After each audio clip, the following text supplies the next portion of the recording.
RP सत्य, मगर मुझे कुछ देखने में दिक्कत हो रही है। तो मेरे सामने एक विशाल घड़ी की कल्पना करो। मुझे बताओ कि घड़ी में वह वस्तु कहाँ है। मैं तारों तक पहुँचने के लिए कोशिश करती हूँ, भले ही मैं उन्हें देख ना सकूं। मेरी बहुत बड़ी अरमान है कि मैं तारों को देख सकूं, किस तरह वो टिमटिमाते रोशनी से आसमान को जगमगा देते हैं। बहुत से पूजा त्योहार में भी इसके कारण से ही संपन्न होते हैं। मैं अरियल नहीं हूँ, मैं अपने आसपास के माहौल से असहज हूँ। इस वजह से लोग मुझे घमंडी जरूर समझ लेते हैं, लेकिन ऐसा कुछ भी नहीं है। मैं देखकर भी अनदेखा करती हूँ। लगता है कि मैं आपसे हाथ मिलाने के लिए ना देख पाऊँ। नहीं, मैं कोई बेवकूफ नहीं। हर किसी को पागल समझना भी सही नहीं होता। कभी कभी लोग वह काम भी कर देते हैं जो काम हम देख कर भी नहीं कर सकते हैं। सफाई, लगातार उन स्थानों को खोजने की क्रिया जिन्हें अपने आप तब छोड़ दिया जाता है जब आपको लगा था आपने सब कुछ साफ कर दिया है, क्योंकि हम यह जानबूझकर नहीं करते हैं। ये हमारी मजबूरी है। हम अपने तरफ से परफेक्ट नहीं है ये मानते हैं, लेकिन हम अपने तरफ से परफेक्ट होना नहीं चाहते। ये बात बिल्कुल गलत है। अब मैं किसी चीज से टकराती हूँ, ओह इसे तो चलना ही नहीं आता। यह स्टेटमेंट सुन सुन के बुरी तरह थक जाती हूँ।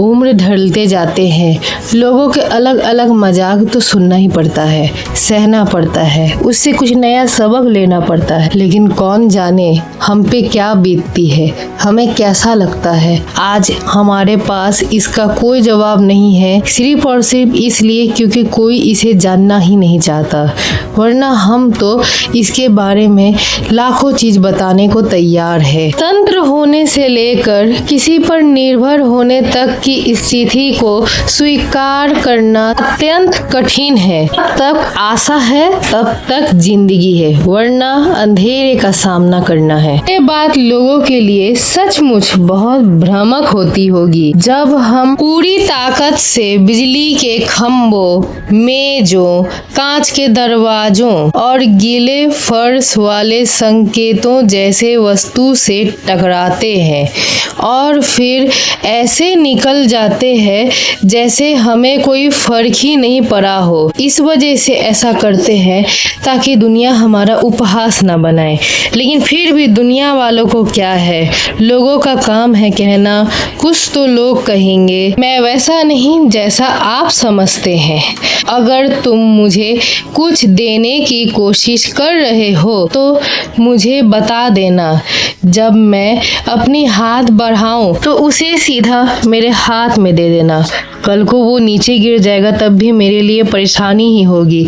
किधर किधर ढूंढूंगी मैं और तब तक वो सामान खो चुका होगा। सामान हमारे हाथ से छूट जाती है, ये हमारी गलती नहीं है। इसमें भी हम जानबूझकर कुछ नहीं कर रहे होते हैं। ये तो बस भगवान की मर्जी है कि कौन सी चीज हमें मिलेगी और क्या हमें नहीं मिलेगी। आवाज लगाने से हमारे लिए ही आसानी हो जाती है। बिना किसी नुकसान के हम सही प्रतिक्रिया दे पाते हैं। मुझे मदद मांगना पसंद नहीं है, इसलिए अगर मैं मदद मांगती हूँ तो इसका मतलब भी यह है कि मुझे सचमुच उसकी जरूरत है। जैसे शर्म सबको आती है वैसा शर्म हमें भी आती है, लेकिन हम अपने आँखों के और अपनी आँखों की ज्योतियों के कारण हार मान जाते हैं। अगर तुम यहाँ खड़े होकर मेरा इंतजार कर रहे हो तो मैं कुछ नहीं बोल रही हूँ, तो शायद मैं तुम्हें देख नहीं पा रही हूँ। जोर से बोलो न जरा, मेरे कानों में आवाज तेरी गूंजे तो शायद मैं कोई प्रतिक्रिया दे सकूं। घमंडी लोग मुझे सोचेंगे कि मैं इग्नोर करती हूँ, मगर ऐसा कोई बात सोचने से पहले जरा अपनी सोच को बदल कर दूसरी नजर से तो देखो। अक्सर चीजों से नहीं टकराती, मजाक कर रही हूँ, ये झूठ है। अब टकराती हूँ तो यह सुनिश्चित करती हूँ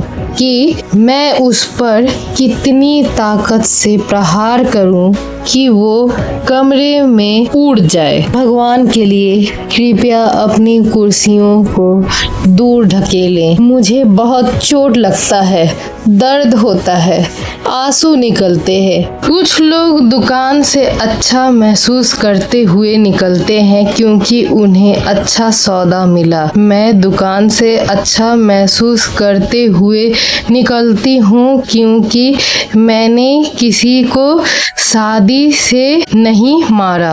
वही है, कहाँ? ठीक तुम्हारे सामने। मुझे दिखाई नहीं दे रहा। मैं ठीक ऐसे ही और इशारा कर रही हूँ। बात तो समझ में आ गई पर मुझे अभी भी समझ नहीं आ रहा है क्योंकि इशारे को मैं ठीक से देख नहीं पा रही।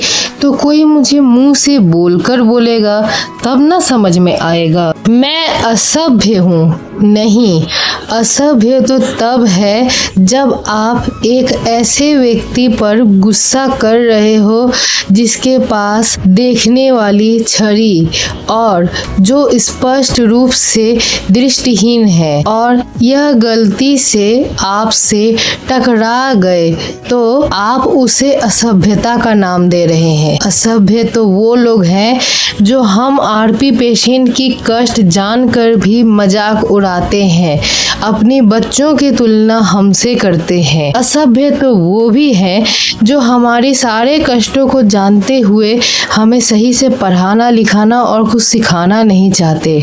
क्या असभ्यता इनको कहते हैं या हमारे लोगों से टकरा जाने को? सिर्फ इसलिए कि आप चश्मे के बिना ठीक से देख नहीं सकते, इसका मतलब यह नहीं है कि आप जानते हैं कि मैं कैसा महसूस करती हूँ। मैं चश्मे के बगैर ठीक से नहीं देख सकती, चश्मे लगाने के बावजूद भी ठीक से नहीं देख सकती क्योंकि कांच जैसी पारदर्शी नजर ये हम लोगों के जीवन में और हमारे किस्मत में कहाँ है। आप जानते हैं, दीपों में लगे बातियां, खम्भों और कमरे तक ऊंची पैकिंग बिना खरीदारी का अनुभव भी अधूरा होता है। तो हम भी आंखों में आधी ज्योति लेकर जिंदगी जी रहे हैं, हमारा जीवन भी अधूरा चल रहा है। मुझसे यह पूछना कि वह काला,